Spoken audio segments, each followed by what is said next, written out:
હમણાં જ આ વાત થઈ ગઈ દવાખાનાની કે પરિસ્થિતિ હોય એને ખબર હોય. અત્યારે દવાખાનું એટલે અઘરામાં અઘરું, એમ કે દુશ્મનને દવાખાનું દેખાડતું નહીં. તો એવો જ એક કિસ્સો વાંચ્યો તો આ યોગાનું એક આપણે દવાખાનાની વાત નીકળી તો કે એક દંપતીને એનો નાનો છોકરો હતો, તો 8 વર્ષનો હતો. એને કંઈક તકલીફ હતી એટલે દવાખાને લઈ ગયા એટલે ત્યાં પહેલાં એવો નિયમ કે ભાઈ પહેલાં નર્સ ચેક કરી લે ભાઈ શું તકલીફ છે શું કાંઈ. એટલે એણે ચેક કર્યું તો કોઈ એવી બીમારી હતી કે તરત ઓપરેશન કરવું પડે, નકરી છોકરાની પોઝિશન મતલબ ખરાબ, એમ કે પ્રાણ પંખે ઉડી જાય. તો એણે એના માતા પિતાને કીધું કે ભાઈ આ રીતના પોઝિશન છે અને તાત્કાલિક ઓપરેશન કરવું પડશે, તમે કહો તો હું સર્જનની જે વાત કરું. એટલે કોઈ બી માણસ છોકરાને બચાવવા તો બીજો કોઈ રસ્તો ન હોય, એટલે કાંઈ વાંધો નહીં કે બને એટલી કે જલ્દી તમારે કે ઓપરેશનની તૈયારી કરો. એટલે નર્સે એના જે સર્જન હતા ડૉક્ટર, અને ત્યારે મોબાઈલને એવી સુવિધા નહોતી, એટલે લગભગ 30-40 વર્ષ પહેલાંની વાત છે. તો મોબાઈલની સુવિધા નહોતી પણ ઘરે ઓલા ટેલિફોન આવતા. હવે એને એ સર્જનની ઘરે ફોન કર્યા 2-3 વાર પણ ઉપડ્યા નહીં. એ ઘણી કોશિશ કરી વારે ફોન ઉપડતો નથી.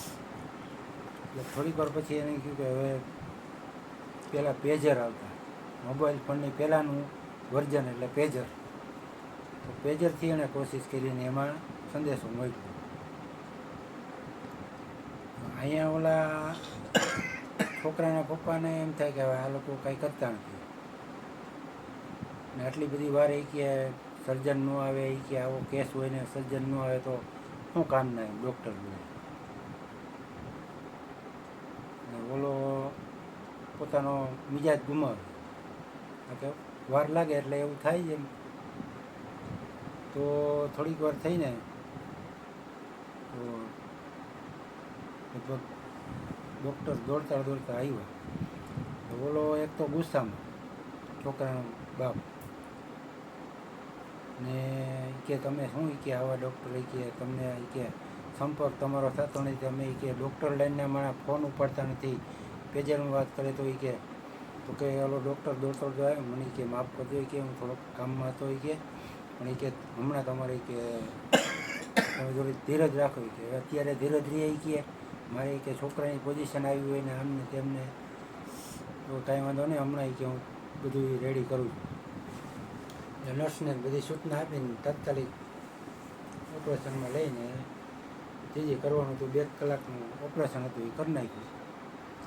અને ડૉક્ટર બહાર નીકળ્યા અને છોકરાના પપ્પાને કીધું કે હવે તમારો કે દીકરો જોખમથી બહાર છે કે મેં કોશિશ કરી છે બનતું કે ઓપરેશન સફળ થયું છે, ને હું કે મારે થોડુંક કામ છે હું નીકળું.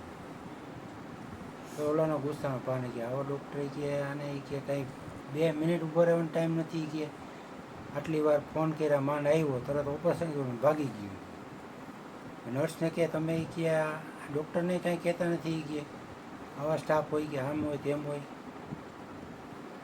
એ નર્સ એ ઓલાને કહે છે કે તમને કે ખ્યાલ નથી કે એ ડૉક્ટર કે હમણાં જ છે ને એ કે પહેલાં એને કીધું હતું કે તમે કે તમારો દીકરો હોય તો એ કે આવું કે વાર લગાડો ને આવું કરો એમ. ઓલા છોકરાના પપ્પાએ કે તમને કે ખ્યાલ નથી કે એ ડૉક્ટર હમણાં જ એના છોકરાને કે એક્સિડન્ટમાં મૃત્યુ થયું એટલે એ સ્મશાને લઈ ગયા હતા કે, અને અત્યારે એ કે ત્યાં 200-300 માણસો એ કે ડૉક્ટરના આવવાની રાહ જોઈને ઊભા છે. તો એ કે 2 કલાકનો ટાઈમ કાઢીને કે તમારા છોકરાનું ઓપરેશન કરવા આવ્યા. એટલે ઘણીવાર કેવું થતું હોય કે ગુસ્સો હોય ને, ગુસ્સો ક્રોધ આવે ને ત્યારે કંઈ આપણે વિચાર નથી આવતો કે સામેવાળાની પોઝિશન શું હોય છે. આપણે ખાલી આપણું જ વિચારીએ કે ઓલો કહે કે તમારે કે તમારો છોકરો હોય તો એ કરો, તમે કે આવી રીતના વાર લગાડવાનું કરો, એને ખ્યાલ થોડો હોય કે ડૉક્ટર એના છોકરો મરી ગયો અને એ સ્મશાને મૂકીને આવ્યો છે. તો આવા ડૉક્ટરને ખરેખર ભગવાનનો દરજ્જો મળવો જોઈએ. ડૉક્ટર એટલે આમ બીજા ભગવાન જ છે. પણ અત્યારે પોઝિશન એવી છે કે બધાને પૈસા જ બનાવે. ખરેખર મેં એક જગ્યાએ ડૉક્ટર સામાન્ય ડૉક્ટર મેં એમાં લેબલ મારેલું હોય કે અમે ઈચ્છતા નથી કે અમારી આજીવિકા તમારાથી હાલે છે. કોઈ બીમાર પડે એવું અમે ઈચ્છતા નથી, પણ અમે કે પ્રભુ ક્ષમા કરે કે અમારી આજીવિકા તમારા આધીન છે એવું લખેલું હોય. ઘણા ડૉક્ટરો એવું નથી કે સારા હોય, પણ મોસ્ટ ઓફ અત્યારે ડૉક્ટર વ્યવસાય થઈ ગયો કે પૈસા કમાવાનું સાધન. અને ડૉક્ટરી એટલી એ પદવી મેળવી અત્યારે અઘરું છે. બધું બરાબર જ છે એમ વિચારીને હાલવું. બાપુએ કીધું કે એ રામદેવભાઈને ખબર હોય કે અત્યારે શું પોઝિશન હોય. દવાખાના અમરો કર્યું એટલે એ કંઈ છોકરાને ભણાવવા માટે થઈને વ્યાજે પૈસા લઈ અને છોકરાને દીધા હતા.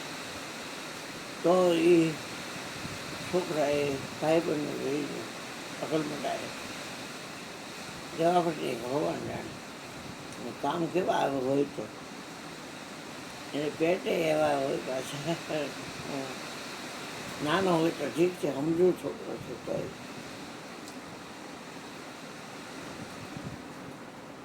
કહેવાનો મતલબ ક્યારેય પણ ક્રોધ આવે કદાચ તો થોડીક વાર થોભી જવા જેવું કરવું.